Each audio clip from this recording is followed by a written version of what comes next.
Commonwealth v. James A. Witkowski. Okay. Looking for Attorney Reardon. There he is. Good Hello. morning. Good morning. You may begin. Thank you. Attorney Theodore Reardon on behalf of the defendant, James Witkowski.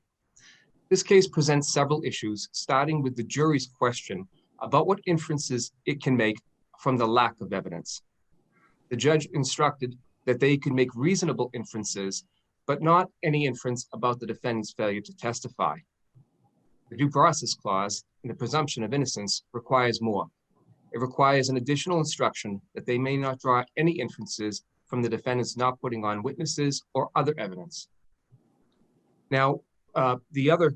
Can I ask you, Mr. Reardon, and this may not save it under your argument, but when the judge answered that question, did the judge give the language we sometimes suggest that says, this is a supplement to what I'm saying, all my other instructions control? If you recall. I do not recall the answer to that. Oh, yeah, we'll find that. Thank you, Mr. Reardon. The judge's instruction also violated this court's missing witness law, which requires judicial pre-approval before a negative inference can be made against a party for not calling a witness. Now, we don't know what inferences the jury had in mind, but we do know that before this, the question, the jury was at 6-6, and that the jury, after this, came back with a unanimous verdict. This was a very close case that ran into 4 days of deliberations. Thus, there is a substantial risk of miscarriage of justice for the failure to properly fully instruct on the lack of inferences that can be drawn against the defendant. Mr. Reardon, going to Justice Gaziano's point, though, hindsight's a perfect science, and I assume that the judge said, and you can't take into account that the defendant didn't present any evidence, but as Justice Gaziano pointed out, that instruction would have been mentioned, I think it was mentioned a number of times here. And is that enough to, this wasn't objected to, right? This was agreed to? Correct. So here you have a situation where the answer is clearly in response, well, I think it's in response to the concern about the lack of any relationship, previous relationship. And the focus is on that. That's what I think the jury is asking about in context. But the judge does put in the comment, but you can't hold it against the defendant. He has no obligation to testify. He should have said, but he said in other places, or present any evidence or call any witnesses. Why would this be a situation where that would arise to a substantial likelihood of miscarriage? There's no evidence that the jury was concerned with the relationship between the parties. The DA does mention that in their brief, but there was nothing that was said in court to lead one to believe that that is what was concerning to the jury. The jury was instructed 2 days earlier in the jury charge on one occasion about no inferences about the defendant not testifying, and on one occasion about the defendant not having any burden to produce any evidence. But that was 2 days earlier. And in light of the fact that the jury is now coming back and asking about what inferences that we can make from the lack of evidence, it makes the acuteness, the need to re-instruct on exactly this issue all the more important. The second issue presented, Your Honor. Counsel, before you move on to that, where was there any suggestion that the inferences that they were concerning about the lack thereof had to do with the missing witnesses? We don't know. We don't know. And I just mentioned that the jury should have been properly instructed that the defendant had no obligation to produce evidence at all, including witnesses.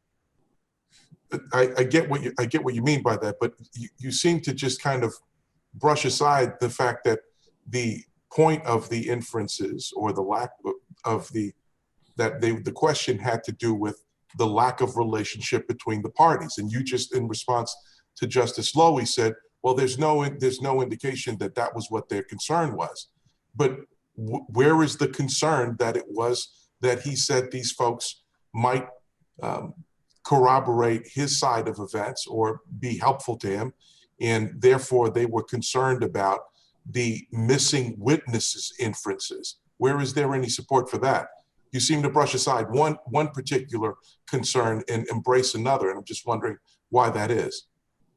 There is absolutely no evidence that the jury was concerned about the relationship between the parties, and that's what prompted the question. They didn't ask that question. So we don't know. Well, you know, Mr. Redden, I don't know about that. The whole context of the case is that the defendant's theory is, well, if I do know her, it was consensual. And the Commonwealth's theory is that this is a kidnapping, break-in, aggravated rape. And so the sort of elephant in the room is, well, was there a relationship or was there not a relationship? So it's not from way out in left field that that's Right. what they're asking. It could have been, but let's just run with that for a moment. If indeed that is the case, again, it makes the need to tell the jury that the defendant did not have any obligation to produce evidence of a relationship between them. So I don't think we know that that was the issue, but even if it was, it emphasizes all the more that since it would be the defendant who would have evidence of their relationship, that the jury needs to be instructed that you can't draw any inference from the defendant putting on evidence on their relationship. I mean, the only evidence that of a relationship would come from the defendant. Thus makes it all the more necessary to instruct the jury on that. Going to the next issue, the improper closing argument by the DA. And this has two aspects. One is the prosecutor argued about thinking about what the victim was experiencing when she learned there was an intruder in the house. And think about what the victim was experiencing when she was being raped. And think about what she was experiencing at the time of being asphyxiated. The golden rule, though, is imagine if you were in this situation. He's obviously arguing what was then the law on extreme atrocity or cruelty. I mean, that's not the golden rule is when you put the jury into the case. And I think that's exactly what he was doing. That's exactly what he was doing by asking them to experience what the victim was experiencing at all these points in time. And as far as what the law was at the time. I ask you about that. What do you make of the fact that the prosecutor specifically says, and this is going to be relevant to the extreme atrocity or cruelty theory? Yes, well, that doesn't help them out at all. I addressed this more fully in my reply brief. And one of the cases I cited was the Bizanovich case, which was a murder prosecution on the extreme atrocity cruelty theory. And in that case, the prosecutor speculated about what the victim thought when the killing took place. And the court very clearly and unambiguously stated that the victim's state of mind is not relevant to a murder prosecution, even in an extreme atrocity cruelty theory. I also cited to the Rutherford case along the same idea, which in that case, the Commonwealth argued for the jury to think about what the victim was thinking as he was stabbed, thrown downstairs, and lay dying. The court held that this was an inappropriate and impermissible appeal to sympathy. And again, this was a murder one case with the extreme atrocity cruelty theory. So the fact that the Commonwealth is proceeding on this theory does not absolve it and mean that it can make this argument. The second improper closing argument was the burden shifting. The Commonwealth argued that in order to find the defendant not guilty, they needed to believe that there was consensual sex. But this was not about a case of whether or not the defendant had proven consensual sex. It was about whether or not the Commonwealth had proven the elements of its case. And framing it in that way gets to the question of whether or not, what is the heart of the case? When the Commonwealth makes this about consensual sex, then, you know, that has to do with whether on the reversing standard on what is the heart of the case? Does this argument go to the heart of the case? Yes, it does when you're saying this case is about consensual sex. Counsel, just really quickly, again, I know it's in the record somewhere, but he testified at trial, right? No, the defendant, no. Where was the evidence that it was consensual? Where did that come from? The evidence, what I believe in his statement to the police, he said, "I don't recall having sex with this woman, but if it was consensual." Well, that's what I'm getting at. Maybe it wasn't through live testimony, but the statement of the defendant came in that if something happened, it was consensual. Right. So doesn't this go back to the trial judge's credibility instruction to the jury that they're the sole judges of the credibility of the evidence, of the witnesses, and to believe or disbelieve any piece of evidence one way or the other? So isn't this a proper argument saying that if you're going to believe that it was consensual, you have to believe the defendant's perspective, the defendant's statement? They would have to credit that. Well, I think the argument was more than just crediting the defendant's statement. I think it was there would need to be proof that this would have to be a case about consensual sex. The defendant would need to have proven this. Well, boy, if he said that, then you'd be all set, wouldn't you? All set, right? You'd be all set if he said that.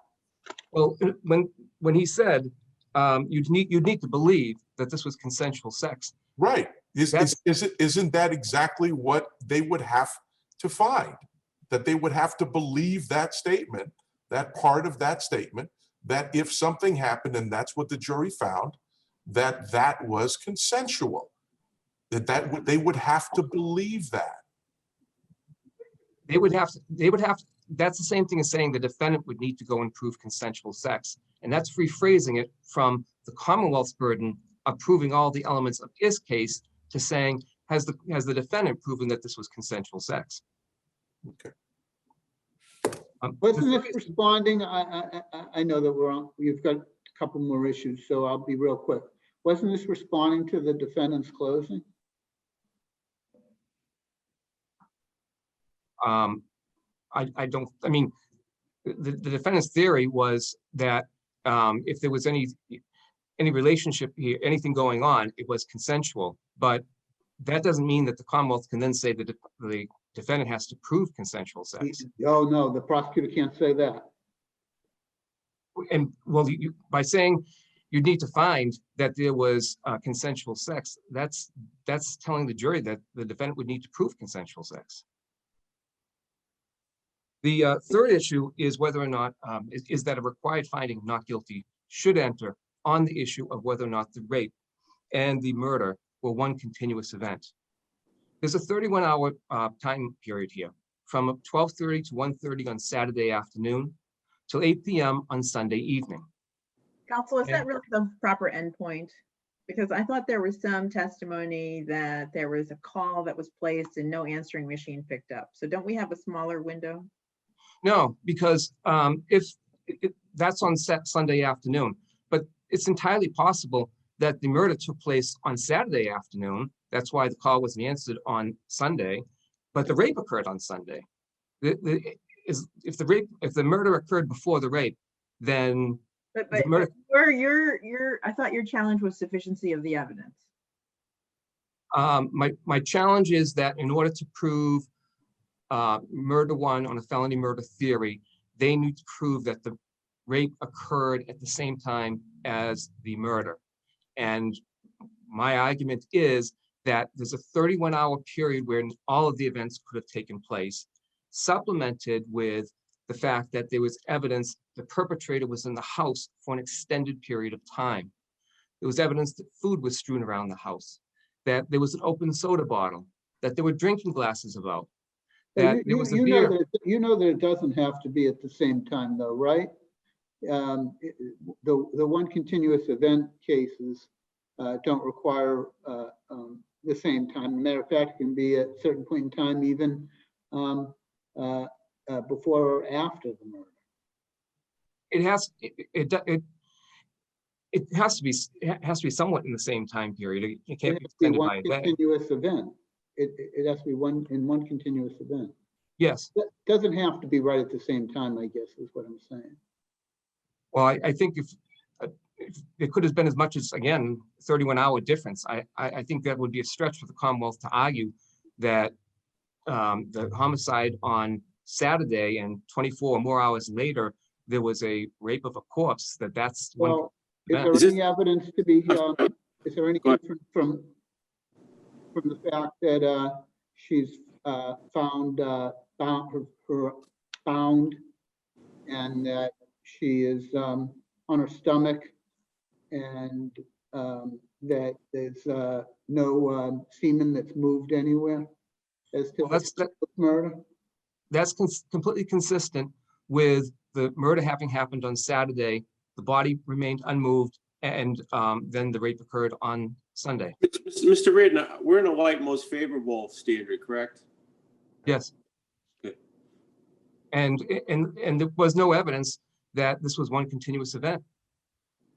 So there is no evidence to be favorably construed for the Commonwealth. The last argument is the defendant's request for a modified Tui Rodriguez instruction. And again, I developed this more thoroughly in my reply brief. In this court's Russell case, the court rejected a Webster instruction that defined reasonable doubt in terms of absolute certainty.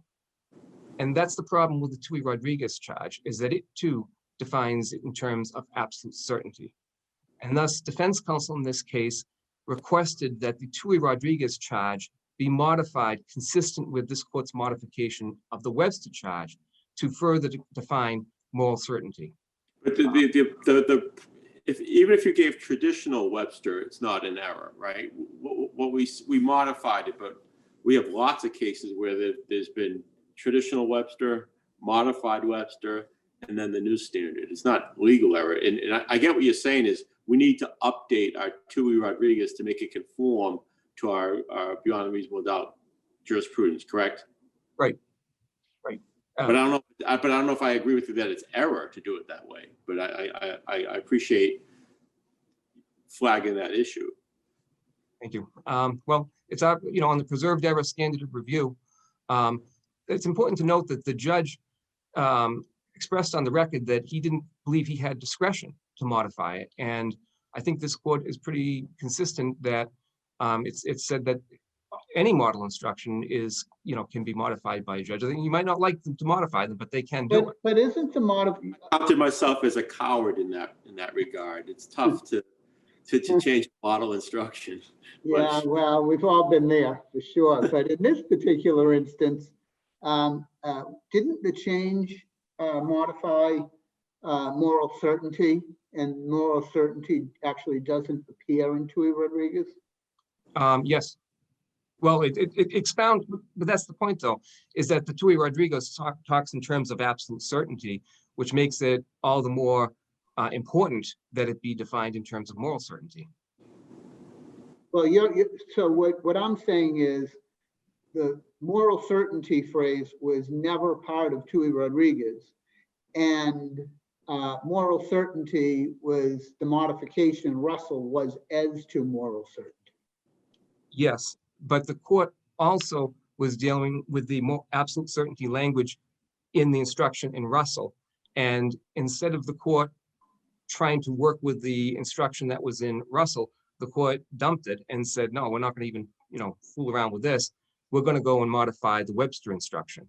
And so that's why we're saying similarly, just as the court didn't like the absolute certainty language in Russell case, likewise, the Tui Rodriguez should be modified, which contains the same language. There are no further questions? Thank you. I'll rest on my brief. Thank you. Thank you. Attorney Campbell. Good afternoon, and may it please the court, Kaylin Campbell on behalf of the Commonwealth. Before I start, I would like to acknowledge the victim, Lena Bruce's family, her friends, and the Sisters of Delta Sigma Theta sorority who are watching the live cast today. We ask you to uphold the defendant's first-degree murder conviction for the senseless rape and murder of Lena Bruce. I'll start with my brother's first argument, which is the jury question, and to answer a question posed by Justice Gaziano. Judge Kaplan, when he answered this question, did not give the standard, and I hearken you back to my earlier instruction, because it was just a written response that was sent back, and that was with the consent of the parties. But this is a case in which the context of which this case was tried was important. It was a case in which the defendant's defense from the very beginning to his closing argument was that this was a consensual case. It was the Commonwealth's theory throughout the entire case, and it put evidence forth of this, that there was no apparent connection between the victim and the defendant. So the only reasonable inference that you could draw was that this was a rape. This is proper. This court has noted in other rape homicide cases, particularly Nickerson, which is in my case, that the lack of evidence of any prior contact between the victim and defendant is relevant to establishing sufficient evidence of a rape murder. So certainly the jury could look at this evidence, which is really negative evidence as opposed to positive evidence, and draw an inference from this negative evidence.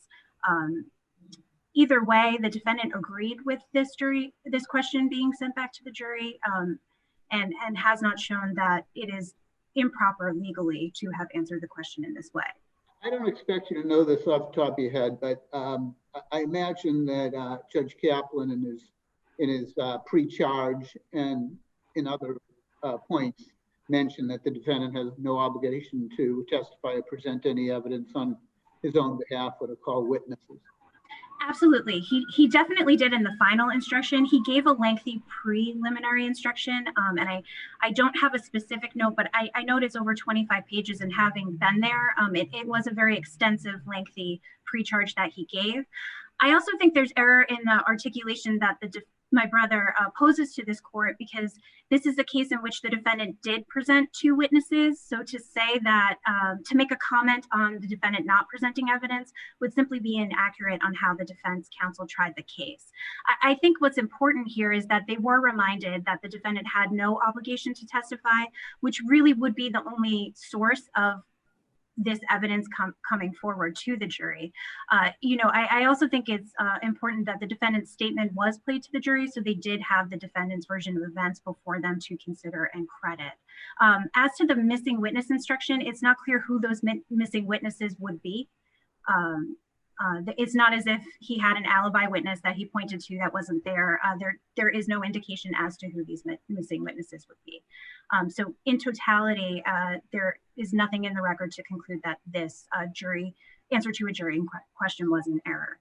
Now, there's no such thing as a perfect trial, but he should have said the defendant has no obligation to testify or present any evidence on his own behalf or to call witnesses. You agree with that, right? Yes, if I could take it back, I would suggest that he add that second part. But I also don't think that there's anything in the case law that says just because they were instructed 2 days before that you don't look at the jury instruction as a whole. I mean, he does say, please remember. So he's triggering for them that they should remember his final instruction. And I think on the case law, looking at it as a whole, that would be enough. Turning to the closing argument issue, I think the framing here is different than in Rutherford and Bizanowicz. Bizanowicz, which was specifically highlighted by my brother, in Bizanowicz, it's a very different type of argument. The prosecutor is sort of creating an imaginary circumstance in which he's saying, and you can imagine what was going through the victim's head. She was running up the stairs. She was thinking of her children. Here, if you look at what the prosecutor did, he tied it specifically to the actions that the defendant was taking against her. So think as she's lying here, as the defendant is ripping off her clothes, as he is tying her hands behind his back. I think that formulation of an argument is very different than the formulation of the argument in. And it all goes to the atrocity cruelty. That's your position? Absolutely, absolutely. And where I think it can be distinguished further from Rutherford and Bizanowicz is that the trial prosecutor expressly tied it to that factor. And he says, I tell you this not to get your sympathy. I tell you not to shock you, not because this is horrible, but because it is relevant to the victim's pain and suffering. And, I understand the holding of Rutherford, and I guess this is just an academic point because this Kunin factor doesn't exist anymore, but I don't understand how you could really argue as to consciousness and degree of suffering if you weren't permitted to make an argument to the jury such as this. Either way, the defendant didn't object, and I think Rutherford is instructive as to substantial likelihood, specifically because Rutherford was more of a gratuitous statement. It was. As opposed to atrocity cruelty, correct? Yeah, the only similarity in Rutherford is there is that thinking type of argument. So it's, you know, calling imagery of the victim on his hands and knees crawling through blood, saying think and imagine what he was thinking as he was doing that. Again, here it's not tied specifically to the defendant's actions, but in Rutherford, this court held that where a defendant was found not guilty of extreme atrocity and cruelty, that was evidence that the jury was not improperly swayed by this argument. And here too, the defendant was found not guilty of extreme atrocity and cruelty. So on the record, it does not appear that they were improperly swayed. As to the burden shifting argument, I think it's important, and this is on volume 7, page 73, that defense counsel in his closing did specifically argue that why would it be unbelievable to believe that these two individuals would have been in a consensual sexual relationship. The trial prosecutor absolutely was permitted to counter that argument and did so in a permissible way. Either way, though it was objected to, the jury was repeatedly instructed that the burden lay with the Commonwealth the entire time, and the jury is presumed to have followed that instruction. Moving to the sufficiency argument, my brother in his recitation of the facts does not recite the evidence in the light most favorable to the Commonwealth. There was testimony and evidence presented forward that the last known contact with the victim was at 1:30 p.m. The man that she was dating testified that he called her the next morning and the answering machine did not pick up, which was unusual. I think you could put the murder sometime in that time period. But more than that, when the autopsy occurred, which was Monday morning, there were intact sperm, which suggested recency of, I don't know how better way to put it, but deposit, and that the sperm still had heads, indicated that it had been deposited within the past 24 hours. That certainly suggests that it fell within the time frame in the light most favorable to the Commonwealth that the Commonwealth suggests. As to the sufficiency of the continuous sequence of events, Justice Louis, you are correct, and the Commonwealth cited this in its brief, it's Commonwealth v. Waters, that it doesn't matter whether the rape is before or after the homicide, and certainly looking at these factors in the light most favorable to the Commonwealth, where the victim was bound, where she was found bound, and where there was evidence as to the drainage of the sperm that she never got up after she was raped, it supports that the rape and murder happened at the same time. There is also sufficient evidence for confinement for the purposes of kidnapping as to aggravated rape as well. Moving to the last argument that my brother made as to the Tui Rodriguez charge, the judge was reluctant to modify that charge because the case law is clear that while a judge does have the discretion in most circumstances, they strenuously tell judges not to modify it in Tui Rodriguez because of the effect that this charge could have. Either way, if you look at Russell, all that Russell changed was the moral certainty language. Moral certainty does not appear in this part of the Tui Rodriguez charge. But more than that, if you read Russell itself, though it was changing the moral certainty language, they do cite favorably, and there's nothing to suggest otherwise, this absolute certainty, and that there are very few things in this world that we know with absolute certainty. And that is what was repeated in this Tui Rodriguez charge. So for that reason too, not only did the judge not err, but the court should not change the Tui Rodriguez charge in this respect. You know, this is not a pun, but if there's ever a charge that you don't want to play around with as a trial judge, it's a dynamite charge. Yes. Any judge is going to be awfully reticent to start winging it on a Tui Rodriguez charge. Absolutely. Absolutely, and Judge Kaplan appropriately did not do so in this case. I'm happy to answer any further questions, but if there are none, we ask you to affirm this conviction and to decline to exercise your authority under 33E, where the evidence in this case overwhelmingly supported that the defendant broke into the victim's apartment, confined her inside, tied her up, raped her, and suffocated her during the commission of the rape, and robbed her of her electronics. Thank you. Okay, thank you very much. That will conclude our sitting for today. Thanks all.